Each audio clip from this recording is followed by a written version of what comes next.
नमस्कार दोस्तों, स्वागत है आपके अपने YouTube चैनल नॉलेज स्टडी में। आइए आज हम आपको बताएंगे दोस्तों जीके के बारे में, मोस्ट इम्पोर्टेंट जो बार बार पूछे जाते हैं और पूछे जाने की बहुत ही अधिक संभावना है दोस्तों। आइए दोस्तों देखते हैं कि कौन कौन से वो मोस्ट इम्पोर्टेंट क्वेश्चन है जो बार बार आपके एग्जामों में रिपीट करते हैं। तो आइए देखते हैं। तो आइए दोस्तों देखते हैं। पहला नंबर क्वेश्चन से कह रहा है कि विश्व के कुल क्षेत्रफल का कितना प्रतिशत क्षेत्रफल भारत में स्थित है। तो विश्व के कुल क्षेत्रफल का कितना प्रतिशत भारत में स्थित है दोस्तों। तो चार ऑप्शन में जब आप देखिएगा तो कौन सा ऑप्शन सही हो जाएगा। ऑप्शन नंबर बी बिल्कुल सही हो जाएगा, 2.42%। यानी कि विश्व के कुल क्षेत्रफल का कितना प्रतिशत भारत में स्थित है। तो 2 पॉइंट कितना हो जाएगा, 42%। ठीक ना। आइए दोस्तों अगला प्रश्न देखते हैं। अगला प्रश्न भी मोस्ट इम्पोर्टेंट है। कह रहा है कि भारत में जनगणना की अवधि है। तो भारत में जनगणना की अवधि क्या है। प्रत्येक 10 वर्ष पे, प्रत्येक 5 वर्ष पे, प्रत्येक 8 वर्ष पे, प्रत्येक 11 वर्ष पे। तो चारों ऑप्शन को जब आप नज़र देखेंगे तो आपका कौन सा ऑप्शन सही हो जाएगा दोस्तों। तो ऑप्शन नंबर आपका बी क्या हो जाएगा, बिल्कुल सही हो जाएगा। तो भारत की जनसंख्या की अवधि क्या हो जाएगा दोस्तों। ऑप्शन नंबर क्या हो जाएगा, ए बिल्कुल सही हो जाएगा, प्रत्येक 10 वर्ष पे। ठीक ना। तो आइए दोस्तों अगला प्रश्न देखते हैं। कह रहा है कि भारत की कुल जनसंख्या कितनी है। भारत की कुल जनसंख्या कितनी है। तो 121.8 करोड़, 125 करोड़, 130 करोड़, 125 करोड़। तो भारत की कुल जनसंख्या हो जाएगा ऑप्शन नंबर ए आपका बिल्कुल सही हो जाएगा। 2011 के डाटा के अनुसार 121.08 करोड़ है। ठीक ना। और आपके एग्जाम में अभी भी जो भी डाटा पूछा जाएगा दोस्तों वो 2011 के डाटा के अनुसार ही पूछा जाएगा, क्योंकि प्रत्येक 10 वर्ष में जनसंख्या होती है। तो 2021 में जब 11 में हुआ है तो 10 वर्ष के बाद यानी कि 21 में जब जनसंख्या होगा तब आपको नया डाटा याद रखना है। तो अभी आपको पिछला डाटा ही याद रखना है दोस्तों। आइए देखते हैं अगला प्रश्न।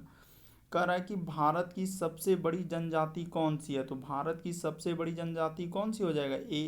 आपका ए संथाल, बी टोडा, सी गोंड, डी गोरो। हाँ, तो ऑप्शन नंबर सी आपका सही हो जाएगा दोस्तों, गोंड। हाँ, भारत की सबसे बड़ी जनजाति मतलब सबसे बड़ा अगर जाति में देखा जाए तो कौन सा हो जाएगा, गोंड। ठीक ना। आइए दोस्तों अगला प्रश्न देखते हैं। अगला प्रश्न भी कुछ इसी प्रकार से है। विश्व की कुल जनसंख्या का कितना प्रतिशत भारत में निवास करता है। तो कुल जनसंख्या का भारत में कितना प्रतिशत निवास करता है। तो ऑप्शन ए है 17.5%, बी है 21.4%, सी है 14.3%, डी है 24.4%। तो ऑप्शन नंबर आपका ए बिल्कुल सही हो जाएगा, 17.5%। आइए दोस्तों अगला प्रश्न देखते हैं। अगला प्रश्न कह रहा है कि भारत का कुल क्षेत्रफल क्या है। ठीक ना। भारत का कुल क्षेत्रफल कौन है। जब आप चारों ऑप्शन को देखेंगे तो आपको ऑप्शन नंबर क्या हो जाएगा, 32,87,263 वर्ग किलोमीटर आएगा दोस्तों। ये क्वेश्चन बार बार एग्जाम में आता है दोस्तों, इसीलिए आपको याद रखना है, क्योंकि बड़े बड़े एग्जाम में रिपीट किया है तो छोटे एग्जाम में भी आने की बहुत ही अधिक संभावना है। आइए दोस्तों अगला प्रश्न देखते हैं। कह रहा है कि भारत के दक्षिण छोर को आप क्या कहेंगे। भारत के दक्षिणतम छोर को, हाँ, भारत का सबसे दक्षिण में जो रहेगा, ए नंबर है कैप कोमोरिन, बी नंबर में है कन्याकुमारी, सी नंबर में है रामेश्वर, डी नंबर में है इंदिरा पॉइंट। तो आपका कौन सा सही हो जाएगा दोस्तों। अगर चारों ऑप्शन को आप रीड करेंगे तो चारों ऑप्शन को रीड करने के बाद आपको बताना है दोस्तों। अगर आपको अच्छा लग रहा है हमारे सारे प्रश्न तो आप कमेंट कर सकते हैं दोस्तों कि किस प्रकार के प्रश्न आपके एग्जाम में पूछे जा रहे हैं। ठीक ना। तो आपका ऑप्शन नंबर इसमें सही हो जाएगा दोस्तों, डी नंबर, यानी कि इंदिरा पॉइंट। ठीक ना। दक्षिण छोर को क्या कहते हैं, इंदिरा पॉइंट कहते हैं। ठीक ना। आइए दोस्तों अगला प्रश्न देखते हैं। अगला प्रश्न भी कुछ इसी प्रकार से है।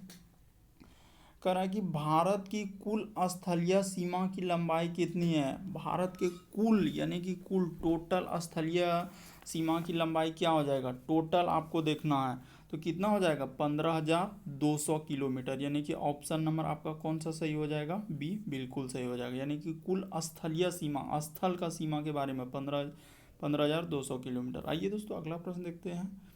करा कि भारत की कुल समुद्री तटीय रेखा या सीमा की लंबाई कितनी है। तो कुल यानी कि आपसे क्या पूछ रहा है, कुल टोटल। तो इसका ऑप्शन नंबर ए बिल्कुल सही हो जाएगा दोस्तों, यानी कि किलोमीटर, ठीक ना, यानी कि 7516.5 किलोमीटर सही हो जाएगा। आइए दोस्तों अगला प्रश्न देखते हैं। अगला प्रश्न भी कुछ इसी प्रकार से है जो कि मोस्ट इम्पोर्टेंट है। भारत की मुख्य भूमि से लगे समुद्र तटीय रेखा सीमा की लंबाई कितनी है? तो ये जिस 3 क्वेश्चन अभी देख रहे हैं दोस्तों, भारत के तटीय सीमा के बारे में ही बता रहा है कि किस किस प्रकार से लंबाई है इसकी, आपको टोटल इसी के बारे में जानकारी लेना। तो कह रहा है कि भारत के समुद्री तल से लगे तटीय रेखा की लंबाई, तो सिर्फ तटीय रेखा जब रहेगा तो उसका आंसर हो जाएगा सी नंबर 6100 किलोमीटर, यानी कि तटीय रेखा के लिए कितना हो जाएगा 6100 किलोमीटर। आइए दोस्तों अगला प्रश्न देखते हैं। अगला प्रश्न भी अच्छा इंपॉर्टेंट है।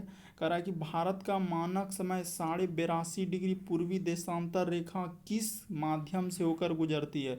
ऑप्शन ए है भोपाल, सी है रांची, डी है वाराणसी, मिर्ज़ापुर। तो भारत का मानक समय जो 82.5 डिग्री पूर्वी देशांतर है दोस्तों, ये मिर्ज़ापुर से होकर गुजरता है, यानी कि मिर्ज़ापुर आप जानते हैं दोस्तों कहाँ, यूपी में, उत्तर प्रदेश में।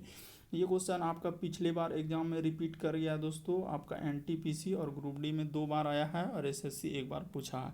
आइए दोस्तों अगला प्रश्न देखते हैं।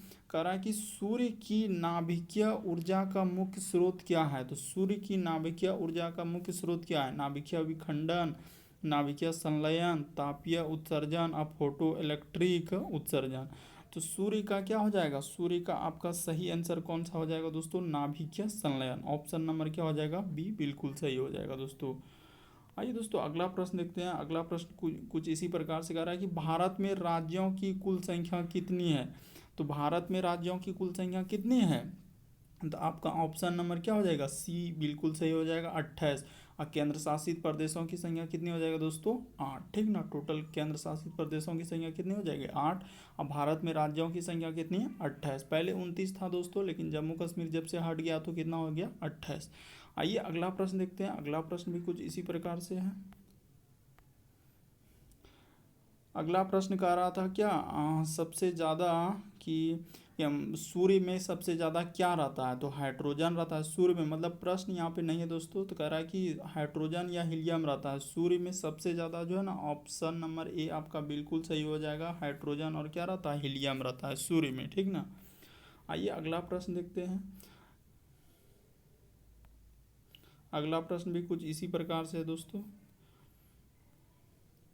भारत की जलीय सीमा कहाँ से कहाँ तक लगी है? तो भारत की जलीय सीमा कहाँ से कहाँ तक लगी है?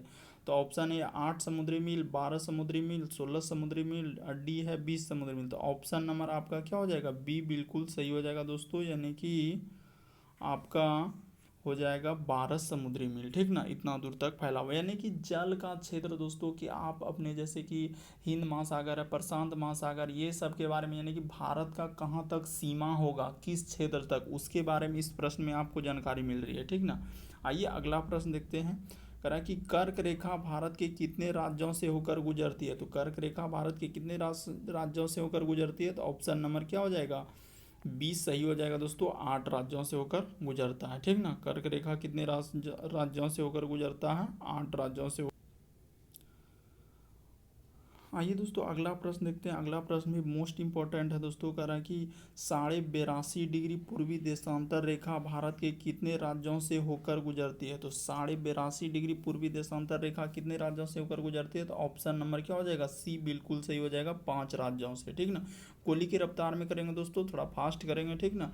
सूर्य की दीप्तमान सतह को क्या कहलाता है? सूर्य की दीप्तमान सतह को क्या कहलाता है? चारों ऑप्शन को देखिए, वर्ण मंडल, प्रकाश मंडल, स्थल मंडल या कोरोना। तो कौन सा आपका ऑप्शन नंबर सही हो जाएगा?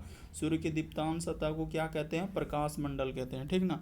आइए दोस्तों अगला प्रश्न देखते हैं। अगला प्रश्न भी मोस्ट इंपॉर्टेंट है। पृथ्वी की सबसे निकट स्थित ग्रह कौन सा है? तो पृथ्वी की सबसे निकट स्थित ग्रह कौन सा हो जाएगा आपका? पृथ्वी की सबसे निकट स्थित ग्रह कौन सा हो जाएगा आपका? तो पृथ्वी के सबसे निकट तो कौन हो जाएगा? शुक्र हो जाएगा, बिल्कुल सही। आइए अगला प्रश्न देखते हैं। अगला प्रश्न भी मोस्ट इंपॉर्टेंट, ये क्वेश्चन अभी तक मैं आपके एग्जाम में 5 से 6 बार रिपीट कर गया दोस्तों, ये मोस्ट इंपॉर्टेंट क्वेश्चन है। कह रहा है कि सबसे प्राचीन पर्वत किसे माना जाता है? तो सबसे पुराना क्या हिमालय को मानेंगे, क्या अरावली को मानेंगे, क्या एंडीज को मानेंगे, या एटलस को मानेंगे? सबसे प्राचीन पर्वत कौन सा हो जाएगा आपका अरावली, जो कि राजस्थान में। और सबसे नया पर्वत आपसे पूछा जाए तो ऑप्शन नंबर क्या मारिएगा, ए, यानी कि हिमालय। सबसे नया पर्वत ये है, सबसे पुराना क्या हो जाएगा, बी नंबर अरावली। आइए अगला प्रश्न देखते हैं। सबसे नवीन पर्वत किसे माना जाता है? अभी तुरंत पिछले ही प्रश्न में बताया दोस्तों कि सबसे नवीन पर्वत कौन सा हो जाएगा, हिमालय। और सबसे पुराना क्या हो जाएगा, अरावली। सबसे पुराना हो जाएगा अरावली और सबसे नवीन पर्वत कौन सा हो जाएगा, हिमालय, यानी कि ऑप्शन नंबर सी। ठीक ना। आइए दोस्तों अगला प्रश्न देखते हैं। अगला प्रश्न भी इसी प्रकार से है, मोस्ट इंपॉर्टेंट सारे प्रश्न आपके एग्जाम में, सारे प्रीवियस एग्जाम में पूछे गए। सबसे नवीन पर्वत किसे माना जाता है? देखिए फिर वही क्वेश्चन आ गया, सबसे नवीन पर्वत किसे माना जाता है, हिमालय को। तो ऑप्शन नंबर क्या हो जाएगा, सी, बिल्कुल सही हो जाएगा। ये क्वेश्चन 3-4 बार एग्जाम में अभी तक रिपीट कर गया दोस्तों। आइए अगला प्रश्न देखते हैं। कह रहा है कि भारत के किस राज्य को प्राचीनतम नाम नेफा था? तो असम का, सिक्किम का, मेघालय का, अरुणाचल प्रदेश का। तो प्राचीनतम नाम नेफा किसका था, अरुणाचल प्रदेश का। ठीक ना। आइए अगला प्रश्न देखते हैं।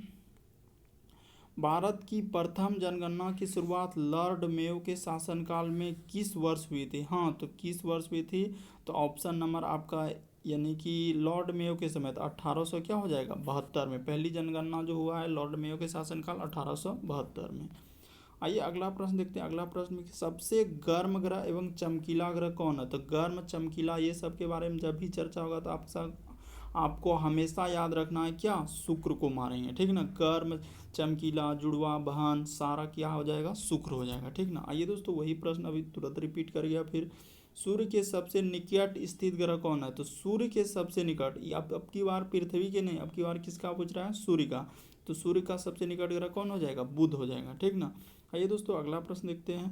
कह रहा है कि सर्वाधिक उपग्रहों वाला प्रश्न कौन है? तो सबसे ज़्यादा उपग्रह किसके पास है, बृहस्पति के। ऑप्शन नंबर क्या हो जाएगा, ए, बिल्कुल सही हो जाएगा। आज का बस 26 तक ही प्रश्न था दोस्तों। अगर आपको ये वीडियो पसंद आया तो हमारे चैनल को लाइक और सब्सक्राइब कीजिए और कमेंट कीजिए और बताइए कि आपको ये प्रश्न किस प्रकार लगा। हाँ, अगर आगे आपको इसी तरह का वीडियो पाना चाहते हैं तो आप कमेंट कर सकते हैं, क्योंकि हम जो भी प्रश्न करवाते हैं सारे प्रीवियस एग्जाम में पूछे गया, जो बार बार रिपीट करते हैं और जो आने की बहुत ही अधिक संभावना होती है दोस्तों। हमारे चैनल को पहली बार है तो आप लाइक कर लीजिए और सब्सक्राइब कर लीजिए।